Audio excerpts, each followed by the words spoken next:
मंगल math student, आज हम हिंदी व्याकरण में पद परिचय पढ़ेंगे। पद परिचय यानी हिंदी में जो सबसे छोटी इकाई होती है वह वर्ण होता है। वर्ण के खंड अर्थात टुकड़े नहीं किए जा सकते।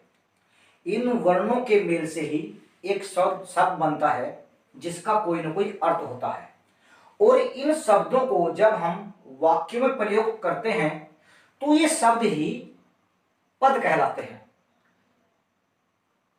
तो वो पद, वो शब्द व्याकरण की दृष्टि से उसका कुछ न कुछ नाम होता है। जैसे हमारा अपना नाम है, आपका अपना नाम है, ऐसे ही शब्द भी व्याकरण की दृष्टि से अपना कुछ न कुछ नाम लिए होते हैं। तो जैसे से बता गया है, मैंने लिखा भी है कि वर्णों के सार्थक समूह को शब्द कहते हैं। जब ये शब्द वाक्य में प्रयोग किए जाते हैं तो ये शब्द पद कहलाते हैं। इन शब्दों का अर्थात पदों का परिचय देना व्याकरण की दृष्टि से पद परिचय कहलाता है। सबसे पहले तो हमें ये 4 चीजें याद होनी चाहिए। नंबर 1 संज्ञा, नंबर 2 सर्वनाम, नंबर 3 विशेषण, नंबर 4 क्रिया। आज मैं इतनी ही वीडियो बनाऊंगा, इससे आगे की वीडियो में बाद में बनाऊंगा।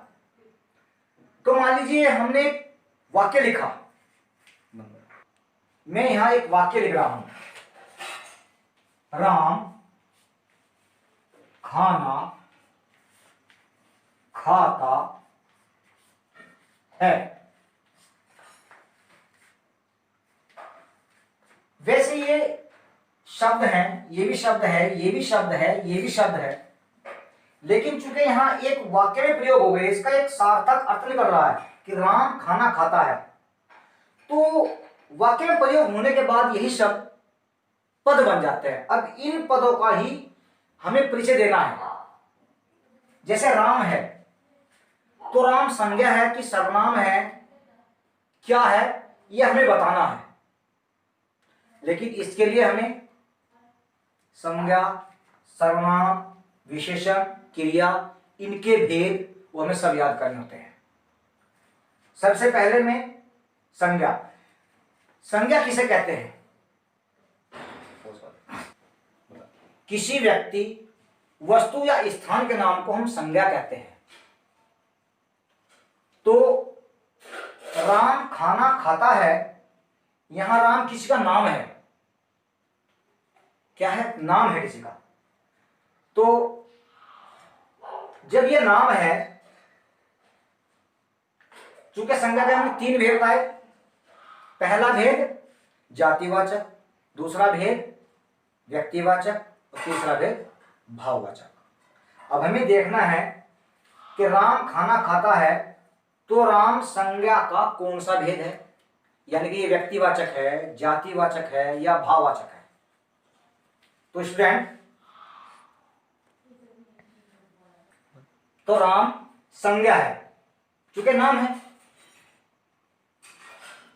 तो राम जो संज्ञा है, तो संज्ञा कौन सा भेद है? क्योंकि राम एक नाम है, इंडिविजुअल, तो ये व्यक्तिवाचक संज्ञा है।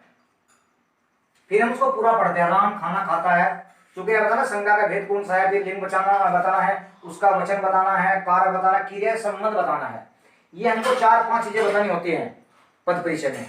तो राम खाना खाता है, तो राम क्या है? व्यक्तिवाचक संज्ञा। तो यानी कि यहाँ व्यक्तिवाचक संज्ञा आएगा इसी जगह, यहाँ व्यक्तिवाचक संज्ञा। फिर हम देखते हैं खाना खाता है, तो यानी कि उसका लिंग अर्थात वो स्त्रीलिंग है या पुल्लिंग में आता है। तो चूंकि पुरुष है तो पुल्लिंग आएगा। फिर तीसरी बार हम पढ़ते हैं राम खाना खाता है, तो वचन बताना है। अब खाता है तो कौन सा है? एक वचन। उसके बाद हमें कारक बताना है, तो कारक इसमें कुछ नहीं है, ये हमको बस इसमें केवल यहां तक ही है, वचन तक, भेद, लिंग और वचन।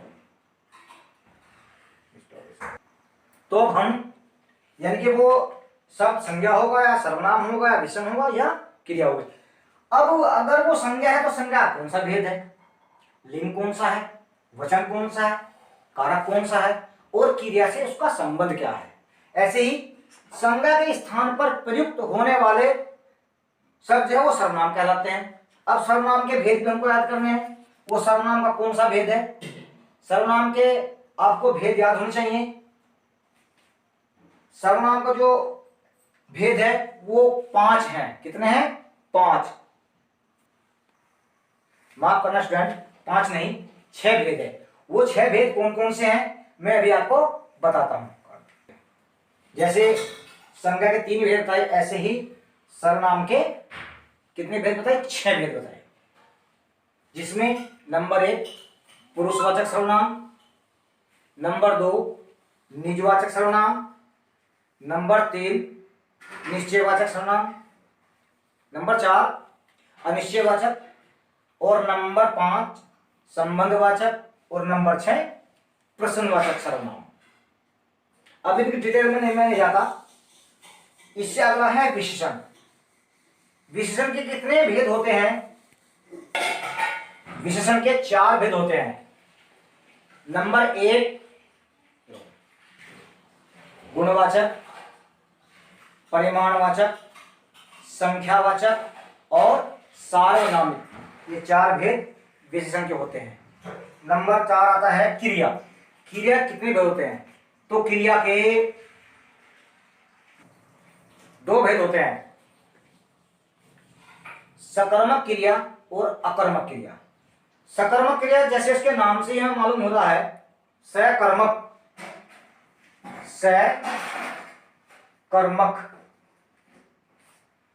सकर्मक यानी कि कर्म सहित, और दूसरा है अकर्मक,